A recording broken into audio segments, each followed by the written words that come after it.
Le cabinet de guerre de la Maison-Blanche est réuni depuis 6 heures. Sur la table, des photos satellites de Fordo et Natanz.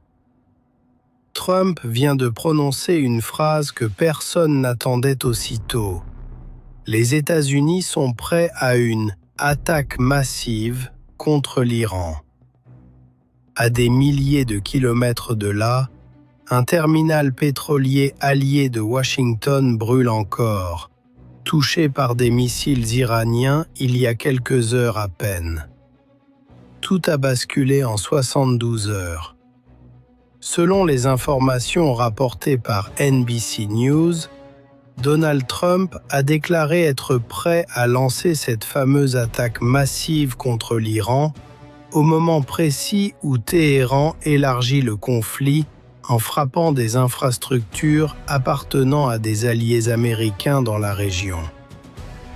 Pendant ce temps, dans la situation de Roum, les généraux et conseillers du président discutent très sérieusement d'une option qui semblait, il y a encore un mois, impensable. Frapper directement les sites nucléaires iraniens situés autour de Téhéran. On parle de Fordo, de Natanz, de Parchin. Ce ne sont plus des hypothèses d'académiciens. Ce sont des cibles inscrites sur des cartes militaires. Revenons au point de départ, car tout s'est enchaîné très vite. Il y a 5 jours, des radars ont détecté le lancement de plusieurs missiles balistiques Shahab et Fateh depuis le territoire iranien. Direction, un terminal pétrolier et une base logistique appartenant à un allié stratégique des États-Unis dans le Golfe. Les impacts ont été dévastateurs. 47 personnes ont perdu la vie sur le site portuaire. Des dizaines d'autres ont été blessées, certaines gravement brûlées par l'explosion des réservoirs de carburant. Des images circulent déjà. Des colonnes de fumée noire montant à plus de 300 mètres d'altitude, visibles depuis les avions de ligne survolant la région. En parallèle, des essaims de drones Shahed 136 ont visé une base aérienne alliée, détruisant 2 hangars et endommageant une piste d'atterrissage. Les systèmes de défense antiaérienne locaux ont intercepté 11 de ces drones, mais 4 ont atteint leur cible. Et vous, en regardant ces images de civils fuyant leur quartier en pleine nuit, qu'auriez-vous ressenti à leur place? C'est la question que beaucoup se posent devant leur écran, entre sidération et colère. Washington n'a pas tardé à réagir. Dans les 24 heures suivant les frappes, le Pentagone a ordonné le déploiement immédiat d'un groupe aéronaval supplémentaire vers le détroit d'Ormuz. L'USS Gerald R. Ford, déjà positionné dans le golfe Persique avec son escorte, a été rejoint par un second porte-avions de classe Nimitz. Au total, ce sont désormais 2 groupes aéronavals, soit environ 130 appareils embarqués qui patrouillent dans la zone. Des chasseurs F-35 et F-22 ont commencé à effectuer des vols de reconnaissance et de dissuasion au-dessus des eaux internationales, frôlant parfois l'espace aérien iranien. Les pilotes rapportent des tentatives d'interception par la chasse iranienne sans qu'aucun tir ne soit encore échangé dans les airs à ce stade. Sous la surface, la tension est tout aussi palpable. 2 sous-marins d'attaque équipés de missiles de croisière Tomahawk ont été positionnés discrètement dans la zone, prêts à frapper en quelques minutes des objectifs stratégiques en profondeur du territoire iranien si l'ordre venait à tomber. 3 destroyers dotés du système Aegis encadrent désormais le porte-avions principal, leur radar balayant en permanence le ciel à la recherche de la moindre trace de missiles balistiques. C'est un mur d'acier et de technologie qui s'est refermé sur le détroit d'Ormuz, ce goulot d'étranglement par lequel transite près de 20% du pétrole mondial. Sur Terre, la situation n'est pas plus rassurante. Des colonnes blindées iraniennes, une cinquantaine de chars et de véhicules de transport de troupes ont été observés se rapprochant de la frontière avec un pays allié des États-Unis. Des unités de la garde révolutionnaire ont pris position autour de plusieurs bases logistiques, en apparence pour anticiper une riposte américaine. Mais certains analystes y voient une préparation à une offensive terrestre plus large. Les habitants des villes frontalières, eux, vivent dans l'angoisse. Dans une ville allière située à seulement 60 km de la frontière iranienne, les autorités locales ont ordonné l'évacuation de plus de 15 000 civils en 48 heures. Des files de voitures interminables, des familles entassées avec leurs quelques affaires, des enfants qui pleurent à l'arrière des véhicules. Ce ne sont pas des soldats, ce sont des gens ordinaires, comme vous et moi, qui se retrouvent pris au piège d'une guerre qu'ils n'ont pas choisie. C'est dans ce climat que le cabinet de guerre de Trump s'est réuni pour la 3e fois en 4 jours. Selon des sources proches du dossier cité par NBC News, l'option d'une frappe ciblée sur les infrastructures nucléaires iraniennes près de Téhéran est désormais sur la table de manière très concrète. Les discussions porteraient sur l'utilisation de bombes anti-bunker capables de pénétrer profondément les installations souterraines de Fordo, construites à flanc de montagne pour résister précisément à ce genre d'attaque. Des responsables militaires auraient présenté au président plusieurs scénarios, allant d'une frappe chirurgicale limitée à une campagne aérienne plus large visant à neutraliser durablement le programme nucléaire iranien. C'est dans ce contexte que Trump a fait sa déclaration choc, évoquant sans détour la possibilité d'une attaque massive si l'Iran ne cessait pas d'élargir le conflit. Et l'Iran, justement, ne semble pas vouloir reculer. Le lendemain de cette déclaration, de nouvelles frappes de missiles balistiques ont visé un second site allié, une raffinerie cette fois, provoquant un incendie majeur et la mort de 23 travailleurs supplémentaires. Le bilan cumulé commence à être lourd. Plus de 70 morts côté allié américain en quelques jours seulement, sans compter les centaines de blessés qui affluent dans des hôpitaux déjà débordés.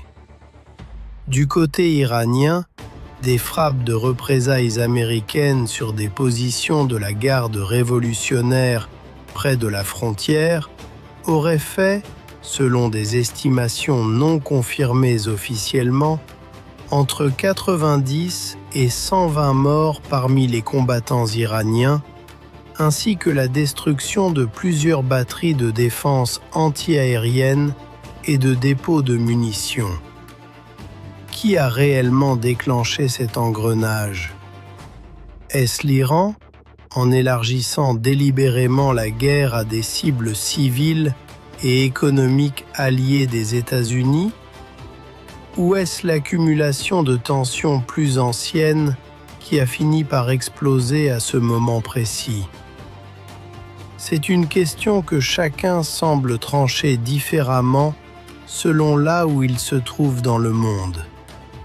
Car le monde entier regarde et réagit.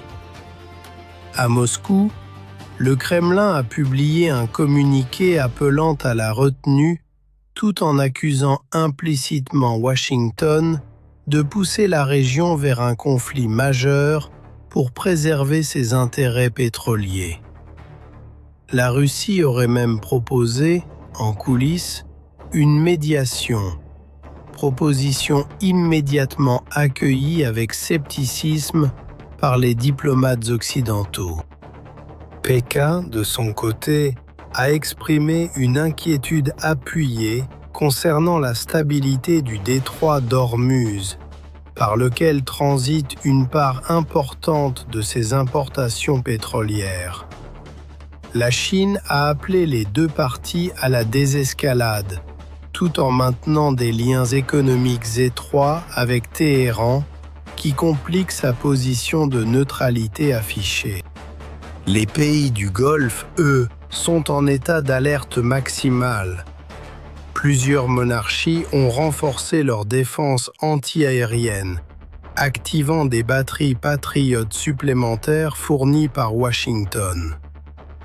Certaines capitales de la région ont discrètement fait savoir qu'elles ne souhaitaient pas voir leur territoire utilisé comme base de lancement pour d'éventuelles frappes américaines contre l'Iran, craignant des représailles directes sur leur sol.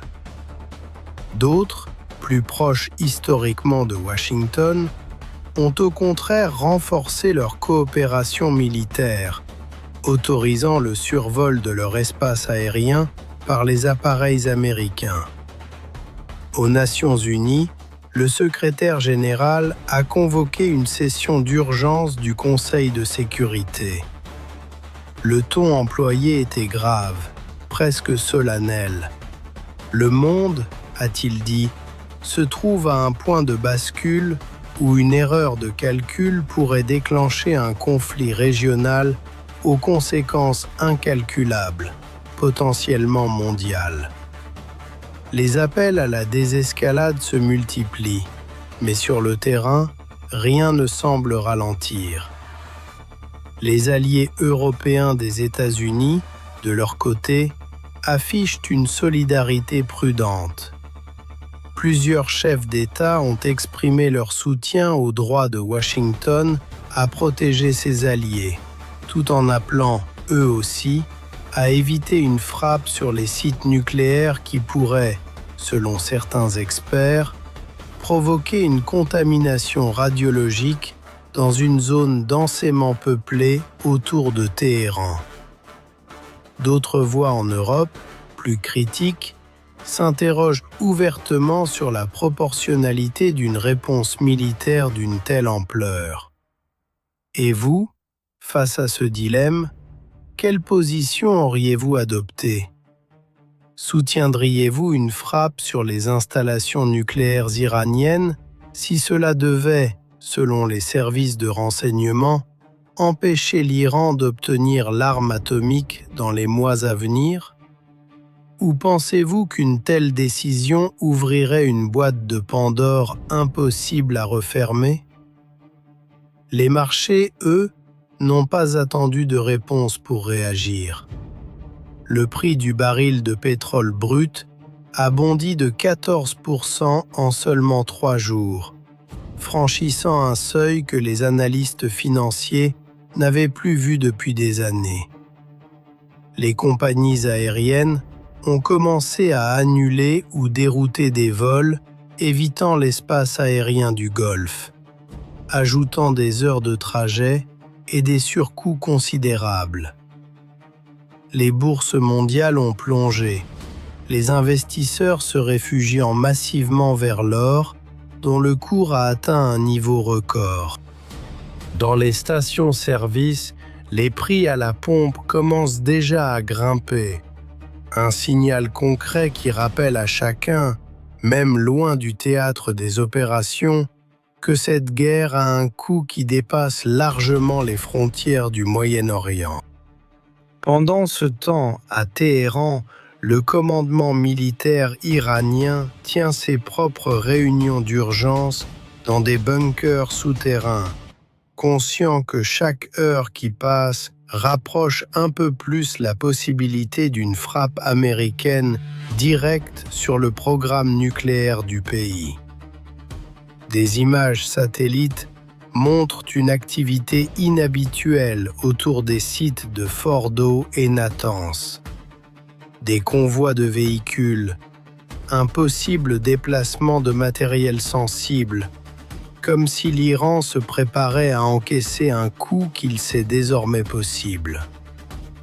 Les autorités iraniennes ont, en parallèle, durci le ton publiquement, promettant une riposte dévastatrice contre toute installation américaine dans la région si une frappe venait à toucher le sol iranien, évoquant même la possibilité de fermer purement et simplement le détroit d'Ormuz au trafic maritime international. Une telle fermeture, si elle devait avoir lieu, plongerait immédiatement l'économie mondiale dans une crise énergétique sans précédent depuis des décennies. Des experts évoquent un possible triplement des prix du pétrole en quelques semaines, une inflation galopante qui toucherait chaque foyer, ici comme ailleurs, bien au-delà des frontières du conflit. C'est peut-être cela, plus que tout le reste, qui donne à cette crise une dimension universelle. Ce n'est plus seulement une affaire régionale entre deux puissances rivales, c'est une question qui touche directement le porte-monnaie et la sécurité de millions de familles à travers le monde. Dans les foyers des militaires déployés dans le Golfe, l'angoisse est aussi bien réelle. Des épouses, des maris, des parents suivent les journaux télévisés avec la boule au ventre, sachant que leurs proches se trouvent à bord d'un destroyer ou d'un sous-marin positionné à quelques centaines de kilomètres à peine d'un territoire hostile. Cette attente, ce silence radio parfois imposé pour des raisons de sécurité opérationnelle, ressemble à celle que beaucoup de familles ont connue lors de précédents conflits. C'est une angoisse universelle, celle de ne pas savoir, de guetter chaque appel, chaque message, en espérant qu'ils viennent rassurer plutôt qu'annoncer le pire. La situation reste, à l'heure actuelle, suspendue à une décision. Le cabinet de guerre de la Maison-Blanche poursuit ses délibérations. Certains conseillers plaideraient pour une frappe limitée et rapide sur les sites nucléaires les plus sensibles, estimant qu'attendre davantage laisserait à l'Iran le temps de durcir ses défenses ou de disperser son matériel stratégique. D'autres, plus prudents, redoutent qu'une telle frappe ne déclenche précisément la guerre totale que tout le monde cherche à éviter, avec des répercussions sur l'ensemble de la région et au-delà.